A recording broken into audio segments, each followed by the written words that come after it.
ओम श्री गणेशाय नमः। जय माता दी। साथियों नमस्कार, मेरे चैनल में आपका स्वागत है। साथियों, हमने इस चैनल में और भी टॉपिक के साथ साथ भगवत गीता का भी पाठ शुरू कर रखा है। भगवत गीता एक धार्मिक ग्रंथ है साथियों, जिसमें 18 अध्याय और 700 श्लोक हैं। इस ग्रंथ में हमारे हर सवालों के जवाब मिल जाते हैं। इस ग्रंथ को पढ़ने से मन में शांति मिलती है और हमें हर परेशानी का समाधान मिलता है। इससे हमारे जीवन के भोग और मोक्ष दोनों ही सुलभ हो जाते हैं साथियों। हमारे दुखों का नाश होता है, हमारे जीवन में ज्ञान की वृद्धि। श्री गणेशाय नमः। जय श्री कृष्णा। राधे राधे साथियों, राधे राधे साथियों। पिछले वीडियो में हमने भगवत गीता के दूसरे अध्याय गीता के सार का 19 श्लोक तक पूरा किया था। इस वाले वीडियो में हम श्लोक 20वां शुरू करते हैं। ओम भूर्भुवः स्वः तत्सवितुर्वरेण्यं भर्गो देवस्य धीमहि धियो यो न प्रचोदयात्। ओम नमः शिवाय। श्लोक 20वां। आत्मा के लिए किसी भी काल में ना तो जन्म है ना मृत्यु।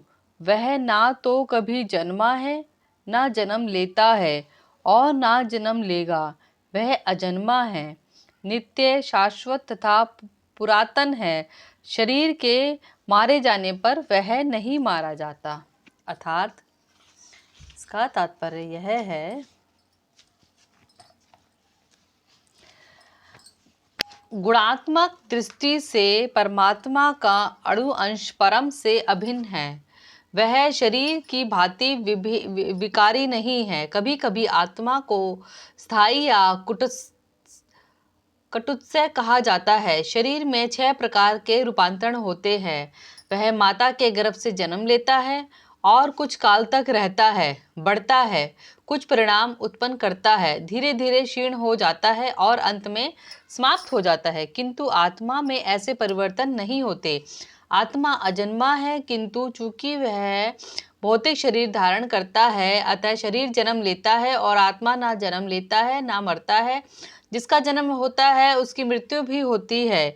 और चूंकि आत्मा जन्म नहीं लेता, अतः उसका ना तो भूत है, ना वर्तमान है, ना भविष्य। वह नित्य, शाश्वत और सनातन है। अर्थात उसके जन्म लेने का कोई इतिहास नहीं है।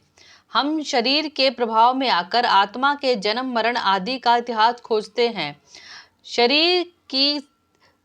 आत्मा शरीर की तरह कभी वृद्ध नहीं होता।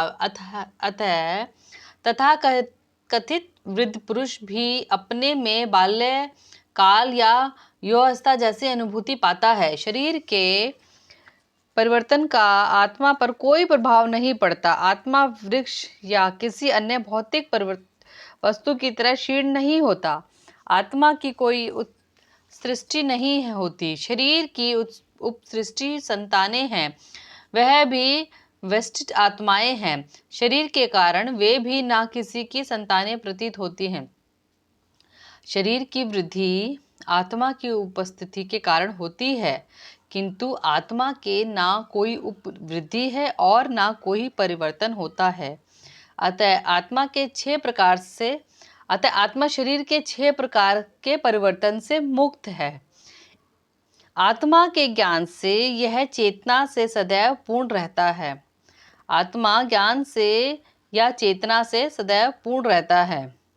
अतः चेतना ही आत्मा का लक्षण है।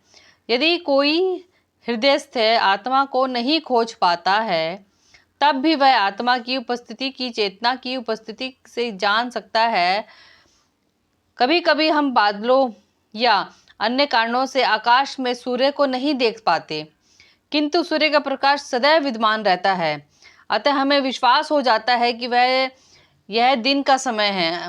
प्रातःकाल ज्योति आकाश में थोड़ा सा प्रकाश दिखाई देता है, सूर्य प्रकाश दिखाई देता है, तो हम समझ जाते हैं कि सूर्य आकाश में है।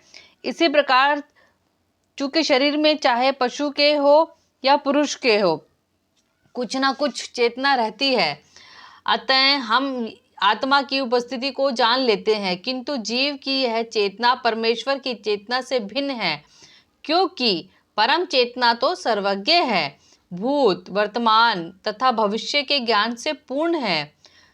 वस्तु जीव की चेतना विस्मरणशील है। जब वह अपने वास्तविक रूप को भूल जाता है तो उसे कृष्ण के उपदेशों से शिक्षा तथा प्रकाश और बोध प्राप्त होता है, किंतु कृष्ण विस्मरणशील जीव नहीं है। यदि वे ऐसे होते हैं तो उनके द्वारा किए गए भगवद गीता के उपदेश व्यर्थ होते। आत्मा के दो प्रकार है, एक तो अणु आत्मा और दूसरा विभु आत्मा। परमात्मा तथा अणु आत्मा दोनों शरीर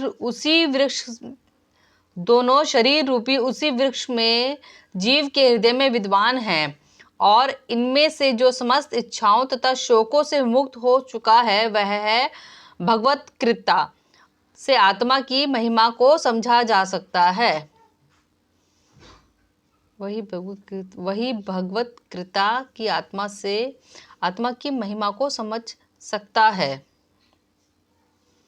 एक बार फिर सुनिए, परमात्मा तथा अणु आत्मा दोनों शरीर रूपी उसी वृक्ष में जीव के हृदय में विद्वान है, और इनमें से जो समस्त इच्छाओं तथा शोकों से मुक्त हो चुका है वही भगवत कृपा से आत्मा की महिमा को समझ सकता है।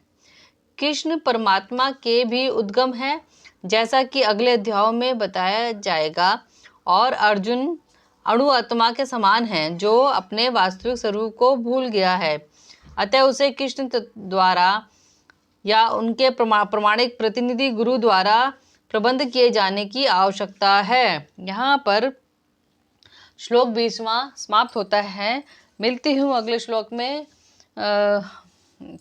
अगले वीडियो में श्लोक 21वें के साथ। तब तक के लिए राधे राधे, जय श्री कृष्णा साथियों। ओम भूर्भुवः स्वः तत्सवितुर्वरेण्यं भर्गो देवस्य धीमहि धियो यो न प्रचोदयात्। ओम नमः शिवाय।